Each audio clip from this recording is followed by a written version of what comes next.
So నమస్కారం అండి, నేను అగ్నేష్ అమిత్రాజ్.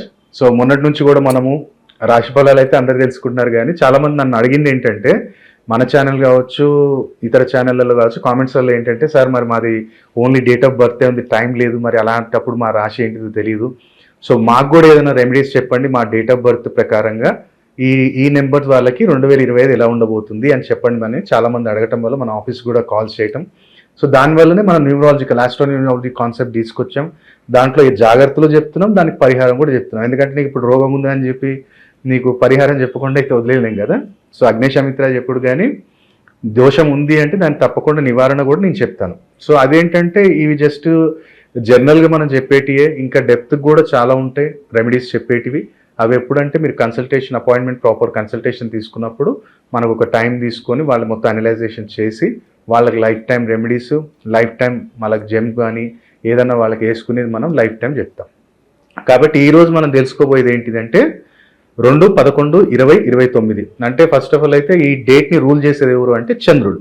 సో మనం ఆల్రెడీ ఇంతకుముందు డిస్కషన్ చేసినట్టే ఇయర్ స్టార్ట్ అవుతుందే 1/2 కాంబినేషన్. టోటల్గా చూసుకున్నట్టయితే 4 అక్షరాల్లో 2025 అనేసరికి 9 సంఖ్య అవుతుంది. ఇది 4/9 కాంబినేషన్ అంటాము.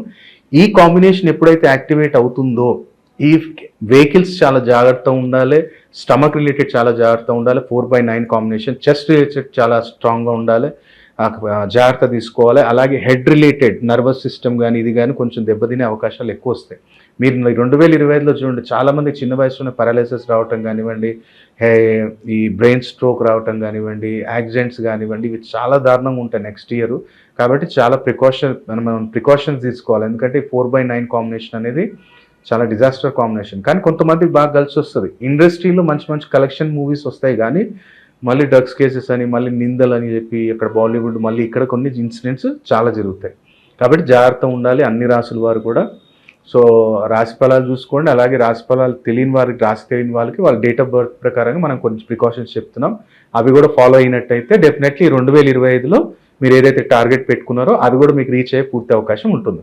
సో ఈరోజు మనం తెలుసుకోబోయేది ఏంటి అంటే 2/11/2029 తేదీలో పుట్టిన వారికి ఎలాంటి జాగ్రత్తలు తీసుకోవాలి. ఫస్ట్ ఆఫ్ ఆల్ అయితే ఈ సంవత్సరం మమ్మీ హెల్త్ జాగ్రత్తగా చూసుకో, అలాగే నీ డైజెషన్ సిస్టమ్ జాగ్రత్తగా చూసుకో. ఎక్కడైతే చాలామంది కమిషన్ వర్క్ చేస్తున్నారో, సేల్స్ దాంట్లో వర్క్ చేస్తున్నారు, మార్కెటింగ్ దాంట్లో వర్క్ చేస్తున్నారు, వాళ్ళు కొంచెం జాగ్రత్త. ఏదైనా సరే కానీ ఒక దగ్గర మనం ఏదైనా మనం ఇప్పుడు ఇంకా మీకు ఎక్స్పాండ్ చేయండి, అది చేయండి అన్నప్పుడు కొంచెం ఎక్కువ ప్రెషర్ తీసుకోకండి. ఈ ప్రెషర్ ఎక్కువ తీసుకోవటం వల్ల కూడా కొన్ని హెల్త్ ఇష్యూస్ అనేవి రేజ్ అవుతాయి. కాబట్టి జాగ్రత్త ఈ సేల్స్ వాళ్ళకి. అలాగే మనకి ఇప్పుడు నేను చెప్పినగా జాగ్రత్త, మళ్ళీ చెస్ట్ డైజెషన్ సిస్టమ్ జాగ్రత్త. సో మరి ఏం చేయాలి గురుగారు ప్రతినిత్యం అనుకుంటే, మీరు ఒకటే రాగి చెంబులో నీళ్లు తీసుకొని దాంట్లో ఒక 11 ఎర్రమిరపకాయ గింజలు వేసేసి ఓం నమో భగవతే సూర్యాయ నమః అనుకుంటూ ఆయనకు అర్ఘ్యం ఇవ్వటం మొదలుపెట్టండి. కుదిరితే దగ్గరలో ఎక్కడైనా కానీ శివాలయం కానీ, బాబా అంటే గురుస్వరూపులు, ఇప్పుడు నేనైతే బాబాని నమ్ముతాను, ఎవరు ఏమనుకున్నా కానీ నేనైతే బాబా భక్తుడిని. సో మీకు దగ్గరలో ఎక్కడైనా కానీ శివాలయం కానీ, బాబా టెంపుల్ కానీ దగ్గరలో ఎక్కడైనా ఉంటే అక్కడ ఒకటి తెల్ల గులాబీ చెట్టు నాటండి.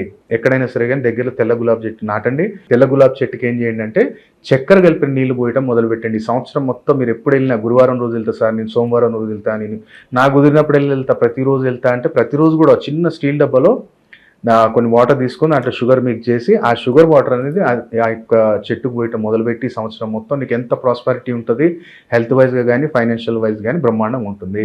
అలాగే నిత్యం కూడా ఏంటి అంటే ఈ సంవత్సరం నీకు కుదిరితే స్కూల్స్ ఎప్పుడైతే రీఓపెన్ అవుతాయో, ఆ స్కూల్స్ రీఓపెన్ అయినప్పుడు ఎవరైనా కానీ చిన్నపిల్లలు ఒక 10 years లోపు LKG నుంచి ఒక 3rd క్లాసు ఆ పిల్లలు, గవర్నమెంట్ స్కూల్ పిల్లలు ఎవరికైనా సరే కానీ నీకు కుదిరినంత, నీ బడ్జెట్ ఉన్నంత దాంట్లో వాళ్ళకి షూస్ ఇప్పించడానికి ప్రయత్నం చేయి. ఎందుకంటే నువ్వు చంద్రుడు ఏంటంటే నిన్ను అనవసరమైన ఈ సంవత్సరం మొత్తం ఇబ్బంది పెట్టేది ఏంటంటే కేతు. సో ఫస్టే మన సంవత్సరం బిగినింగ్లోనే కేతువుని మనం శాంతి చేసేసామంటే అన్ని శుభగ్రహాల అనుగ్రహం అనేది నీకు లభిస్తుంది. కాబట్టి నీ బడ్జెట్ ఒకళ్ళకి ఇప్పిస్తావా, 5గురికి ఇప్పిస్తావా, షూస్ ఎంత మనకి maximum 250 to 300 rupees. So 1500 2000 budget పెట్టుకోండి, ఒక 5గురికి అన్ని ఇప్పియండి. మరి పర్టికులర్ ఏ రోజు ఇప్పియాలి గురుగారు అనుకుంటే వెనస్డే కానీ, ఫ్రైడే కానీ, సాటర్డే కానీ, ఈ 3 రోజులలో ఎప్పుడన్నా ఇప్పి. కలర్ అనేది నీ చాయిస్, నువ్వు బ్లాక్ ఇప్పిస్తావా, బ్రౌన్ ఇప్పిస్తావా, colour is totally up to your choice అనమాట. సో మ్యాక్సిమం అయితే గవర్నమెంట్ స్కూల్స్లలో అన్నీ కూడా బ్లాకే ఉంటాయి మనకి. సో అక్కడ ఇవ్వడానికి ప్రయత్నం చేయండి. దాంతోపాటు ఇయర్ మొత్తం కూడా, ఎందుకంటే year starting beginning with 1/2 combination కాబట్టి మీరు ఈ 2 తారీఖులో పుట్టినప్పుడు కనీసం 2 మంత్స్కి ఒకసారి 3 మంత్స్కి ఒకసారి ఎక్కడైనా సరే కానీ గవర్నమెంట్ హాస్పిటల్ దగ్గర ఫుడ్ అన్నదానం చేయండి. అందులో పర్టికులర్ బగారా అండ్ మనకి పాలకూర పప్పు కానీ ఏదైనా ఉండేటట్టు చూసుకోండి. ఇంకా వేరే వేరే అదర్ కర్రీస్ మీరు కర్డ్ పెడతాను, నేను బనానా ఇస్తాను, it is total ups to you. కానీ బట్ బగారా మీకు ఖచ్చితంగా ఈ యొక్క ఏదైతే పాలకూర పప్పు అనేది ఉండేటట్టు చూసుకోండి. నేను ఇంతకుముందు కూడా చెప్పాను కదా, బగారాలో మనం ఒకటి బగారా ఆకేస్తాం. చాలామంది మీకు ఇప్పుడు యూట్యూబ్లలో చెప్తున్నారు, ఆ బగారాకు మీద నీ కోరిక ఏముందో రాసేసి సాటర్డే రోజు కాల్చేసి అయిపోతుంది అంటారు. అట్లా కాదు, నీ మనసులో ఉన్న కోరిక కోరుకొని దాన్ని అన్నం రూపంలో కూడా ఉడికించినప్పుడు అది కాలినట్టే కదా. అది నువ్వు ఎవరికైతే తీసుకెళ్ళి నువ్వు ఎక్కడైతే గవర్నమెంట్ హాస్పిటల్ దగ్గర ఇస్తావో నీ చంద్రుడు బలపడతాడు, నీ బుధుడు బలపడతాడు, నీ రవి బలపడతాడు. సో రవి బలపడ్డప్పుడు ఏమవుతుంది, ఈ సంవత్సరం మొత్తం కూడా నీకు స్థిరత్వాన్ని ఇస్తాడు, స్థిరాస్తి ఇస్తాడు, నీ యొక్క జీవితంలో ఒక స్థిర ఆదాయాన్ని ఇస్తాడు, నీకు ఒక స్థిర ఆరోగ్యాన్ని ఇస్తాడు. అంటే స్థిరం అనేసరికి ఆస్తి ఒకటే కాదు కదా, నేను ఆరోగ్యంగా ఉన్న, జనవరిలో ఆరోగ్యంగా ఉన్న, ఫిబ్రవరిలో కూడా బాగుండాలి, మార్చిలో కూడా బాగుండాలి, ఈ సంవత్సరం మొత్తం కూడా బాగుండాలి. సో నీకు ఆరోగ్యాన్ని ఇచ్చే రవి బలపడ్డా. క్యాష్ లిక్విడిటీ కారకుడు ఎవడు, చంద్రుడు. అలాగే మనస్కారకుడు అంటాం. లిక్విడిటీ కారకుడు, ధనాన్ని రొటేషన్ చేసే గ్రహం ఏదంటే చంద్రుడు. సో నీ మనీ కూడా రొటేషన్ కావాలి కదా. నువ్వు బిజినెస్లో ఉన్నావా, నీ జాబ్లో ఉన్నావా, నీకు ఇప్పుడు నెలకు 40,000 శాలరీ వచ్చింది, దాన్ని కరెక్ట్ యూటిలైజ్ చేసుకుని కొంచెం సేవింగ్ చేస్తున్నాయి కదా, రేపు నీ పిల్లలకు నువ్వేం పెట్టగలుగుతావు. కాబట్టి అక్కడ చేయటం వల్ల నీ చంద్రుడు కూడా బాగుపడ్డాడు, బుధుడు బాగుపడ్డాడు ఏమవుతుంది, బిజినెస్ వాడికి కలిసి వస్తా. బుధుడు అట్లేం కాదు కదా, నువ్వు జాబ్ చేస్తున్నప్పుడు నీ యొక్క కొలీగ్స్ తోడు కూడా నీకు కమ్యూనికేషన్ బాగుండాలి కదా. సో కమ్యూనికేషన్ అండ్ రిలేషన్షిప్ ఇచ్చేది ఎవరు, బుధుడే కదా. సో గవర్నమెంట్ హాస్పిటల్ దగ్గర అన్నదానం చేయడం వల్ల ఇంత రెమెడీ ఉంటుంది. అదే చాలామంది అడుగుతారు, మరి నేను వృద్ధాశ్రమం దగ్గర చేయొచ్చా అంటే ఒకసారి నీ జాతకం చూపించుకో. ఎందుకంటే గవర్నమెంట్ హాస్పిటల్ దగ్గర ఎవరైనా చేయొచ్చు. వృద్ధాశ్రమం చేయాలంటే ఒకటే, నీళ్ళు ఇవ్వాలా, అన్నం ఇవ్వాలా, ఇది కూడా ఉంటుంది. 2 లాజిక్స్ ఉంటాయి. ఎందుకంటే నీ చంద్రుడు శుక్రుడు బాగున్నాడు, నువ్వు తీసుకెళ్ళిపోయి అక్కడ అన్నం ఇచ్చేసావు, ఆటోమేటిక్గా నీ డైజెస్టివ్ సిస్టమ్ బాగోకూడదు, అక్కడ మైనస్లోకి వెళ్ళిపోతుంది. అలాగే మమ్మీకి హెల్త్ ఇష్యూస్ వస్తాయి, నీ లిక్విడిటీ క్యాష్ అయిపోతుంది, నీ భార్య భర్తలో గొడవలు స్టార్ట్ అవుతాయి. నీకు బాగలేనప్పుడు అక్కడ ఇవ్వు. మనం నీళ్ళు ఇచ్చాం గురుగారు అన్నం ఇవ్వనంటే అది నీ శనేమో బాగున్నాడేమో, తులారాశిలో స్థితిలో ఉన్నాడు, లేదా మకర రాశి కుంభరాశిలో స్వక్షేత్రంలో ఉన్నాడా, అప్పుడు కూడా నువ్వు ఒకవేళ అక్కడ తీసుకెళ్ళి అక్కడ నీళ్లు నువ్వు వసతి చేయడం వల్ల ఏమవుతుంది, నీ శని దెబ్బతింటాడు, నీ చంద్రుడు దెబ్బతింటాడు.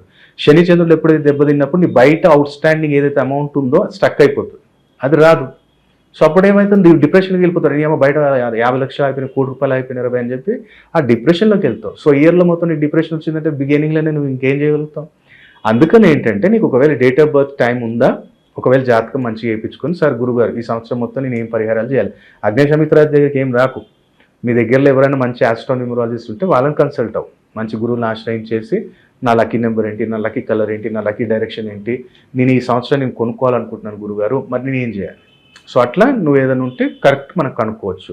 సో ఈ సంవత్సరం వివాహపరంగా కూడా జరగాలి, వివాహంలో ఎలాంటి ఆలస్యం జరగొద్దు అనుకుంటే ప్రతినిత్యం కూడా సాయిబాబా టెంపుల్ కానీ, మ్యాక్సిమం అయితే బాబా టెంపుల్లోనే నానబెట్టిన శనగలు, రొట్టెలు తీసుకెళ్ళి అక్కడ బాబాకు నైవేద్యం పెట్టి దగ్గరలో ఉన్న భక్తులకు అందరికీ గురువారం పంచేయి. అలాగే ఏదైతే నీ వివాహ జీవితం ఉందో ఆ దాంట్లో కూడా ఎలాంటి ఇబ్బంది ఉండదు. విద్యా సంబంధించిన ఎలాంటి ఇబ్బందులు ఉండకూడదు అంటే ప్రతినిత్యం కూడా బుధవారము పాలలో కొంచెం కుంకుమ వేసి మీ పిల్లలకు తాగిపీయటం చేయండి. వాడు తినడు సార్, వాడు పాలు తాగడు సార్ అనుకుంటే ఒకటే పని చేయండి, పాయసం చేసి దాంట్లో కుంకుమ వేసేసి సరస్వతి మాత అమ్మకి సమర్పించేసి అక్కడ మీరు పిల్లోడికి ఇవ్వండి. సరస్వతి మాత అంటే విద్యాకారకురాలు అమ్మ, మన జ్ఞానాన్ని ఇచ్చేది సరస్వతి మాతనే. కానీ మనకు నెగిటివ్ థాట్స్ ఇచ్చేది ఎవరు అంటే రాహుని ఎవరు కంట్రోల్ చేస్తారంటే సరస్వతి మాత. అందుకని ఎవరైనా రాహు నీకు నెగిటివ్ ఉన్నాడా, రాహు నీకు లగ్నంలో ఉన్నాడు, 2వ ఇంట్లో ఉన్నాడు, 5వ ఇంట్లో ఉన్నాడు, 8వ ఇంట్లో ఉన్నాడు, 9వ ఇంట్లో ఉన్నాడు అన్నప్పుడు ఈ రెమెడీ చేయండి, రాహు ఆటోమేటిక్ కంట్రోల్ అవుతాడు. కాబట్టి ఎవరికైతే విద్యా సమస్య ఉందో వాళ్ళు కూడా ఇది చేసుకోవచ్చు. ఈ 2, 11, 20, 29 తేదీల వారికి ఈ యొక్క పరిహారం కూడా చేసుకోవచ్చు. అలాగే ఎవరికైతే ఒకవేళ విదేశీయానం అనుకుంటున్నామో ఈ సంవత్సరం మంచి ఛాన్సెస్ ఉన్నాయి. కాకపోతే అప్పు చేసే ముందు ఆలోచించండి, మా బాబుని పంపించాలనుకుంటున్నా, మా పాపను పంపించాలనుకుంటున్నా అంటే అక్కడ డిసిజన్ చేసే ముందు మీ ఫైనాన్షియల్ స్టేటస్ ఒకసారి చెక్ చేసుకోండి. ఎందుకంటే ఈ డేట్లో పుట్టిన వాళ్ళకి ఈ సంవత్సరం కొంచెం ఫైనాన్షియల్ ఇష్యూస్ అనేవి రేజ్ అయ్యే ఛాన్సెస్ పూర్తిగా ఉన్నాయి. కాబట్టి ఒకసారి మీ దగ్గర నేను అన్నట్టు అదే డేట్ ఆఫ్ బర్త్ లేదు సార్, ఒకసారి పామిస్ట్రీ చూపించుకోండి, లేదంటే న్యూమరాలజికల్గా డేట్ మంచి చూపించుకోండి, 2 కన్సల్ట్ అవ్వండి. ఇప్పుడు నాదే డేట్ ఆఫ్ బర్త్ లేదు, టైం లేదు సార్, డేట్ ఆఫ్ బర్త్ ఒకటే ఉంది అన్నప్పుడు మీరు ఏం చేయండి, పామిస్ట్రీ చూపించుకోండి. అలాగే పామిస్ట్రీతో పాటు న్యూమరాలజీని యాడ్ చేసుకోండి. అలాగే నేను సిగ్నేచర్ చేస్తే ఎలా చేయాలి, ఒకవేళ నా పూర్తి పేరు నేను రాయాలా, ఎన్ని అక్షరాలు రాయాలి, ఇది కూడా తెలుసుకుని ఈ సంవత్సరం జాగ్రత్త పడండి. ఆల్రెడీ మనకి 2024 ఒక 1 ఇయర్ మిస్ అయిపోయింది. సో ఈ సంవత్సరం అన్నా మంచి గైడెన్స్ తీసుకొని ముందుకు వెళ్ళాము అంటే డెఫినెట్లీ ఈ సంవత్సరం మీరు అనుకున్న పనులలో అన్నింటిలో రీచ్ అవుతాయి. 1-2 కాన్సెప్ట్ మనం మిస్ అయినా నేను అనేది అదే, మీరు ఒకసారి పర్ఫెక్ట్ ఒక ఆస్ట్రోన్యూమరాలజిస్ట్ని కన్సల్ట్ అయినట్టయితే దీనికన్నా ఇంకా డెప్త్ అనలైజేషన్ మీకు చెప్పగలుగుతాం, దీనికన్నా బెస్ట్ రెమెడీస్ మీకు చెప్పగలుగుతాం, మిమ్మల్ని ఇంకా పర్ఫెక్ట్ వేలో గైడ్ చేయగలుగుతాం తప్ప రాత్రి మాయమంత్రాలు చేసేది కాదు. ఇది ఒక గైడెన్స్ మాత్రమే. నీ లైఫ్లో నువ్వు ఎట్లా వెళ్తే స్మార్ట్గా తొందరగా రీచ్ అవుతాం అనే ఒక మీకు గైడెన్స్ ఇచ్చే శాస్త్రం మాత్రం ఇదే. ఏదో మీకు మహిమలు చూపించేస్తాం, రాత్రి కరోడపతులు చేసేస్తాం అనేది కాదు ఇది. ఇది ఒక గైడెన్స్ లాగానే తీసుకోండి, ఒక స్మార్ట్ వర్క్ చేయండి, తొందరగా మీ గోల్ని రీచ్ అవ్వండి అని కోరుకుంటున్నాను. సో సర్వే జనా సుఖినో భవంతు. ఓం నమః శివాయ.